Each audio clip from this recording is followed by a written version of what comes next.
एक बार फिर से अर्जुन सिंह के बिगड़े बोल, कहा आईपैक के कई लोग होंगे गिरफ्तार, अभी तो शुरुआत है। कोयला तस्करी मामले में सोमवार रात दिल्ली से आईपैक के एक प्रमुख डायरेक्टर की गिरफ्तारी के बाद सियासत गर्मा गई है। इसी बीच मंगलवार सुबह नोआपाड़ा से बीजेपी उम्मीदवार अर्जुन सिंह ने बड़ा दावा करते हुए कहा कि आने वाले समय में आईपैक के कई और लोग गिरफ्तार हो सकते हैं। अर्जुन सिंह भाटपाड़ा में बीजेपी प्रत्याशी पवन सिंह के समर्थन में सोंधिया हाई स्कूल के सामने से शुरू हुए जनसंपर्क अभियान में शामिल हुए। इस दौरान उन्होंने भाटपाड़ा नगर पालिका की वार्ड नंबर 10 और 14 में घर घर जाकर प्रचार किया। मीडिया से बात करते हुए अर्जुन सिंह ने कहा कि चोरी और भ्रष्टाचार से जुड़े सभी लोग जल्द ही कानून के शिकंजे में आएंगे। उन्होंने विश्वास जताया कि उनके पुत्र और उम्मीदवार पवन सिंह इस चुनाव में भारी मतों से जीत हासिल करेंगे।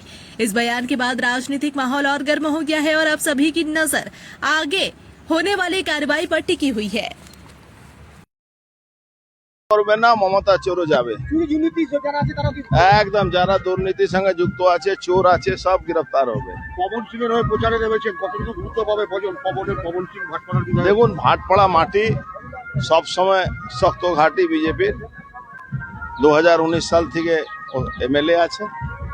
একটা লোক পাবেন না যে বিজেপি বিরুদ্ধে কথা বলবে যাদের স্বার্থহানি ছাড়া। যারা স্বার্থ নিয়ে চলে তারা বিজেপির বিরুদ্ধে করে, কিন্তু যে পরিস্থিতি ভাটপাড়া করে রেখে দেওয়া হয়েছে সে পরিস্থিতিতে ডাবল ইঞ্জিনের সরকার খুব দরকার আছে।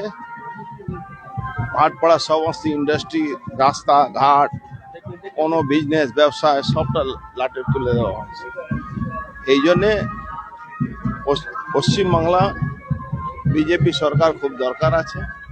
নরেন্দ্র মোদীজির নেতৃত্বে বাংলায় সোনার বাংলা হবে।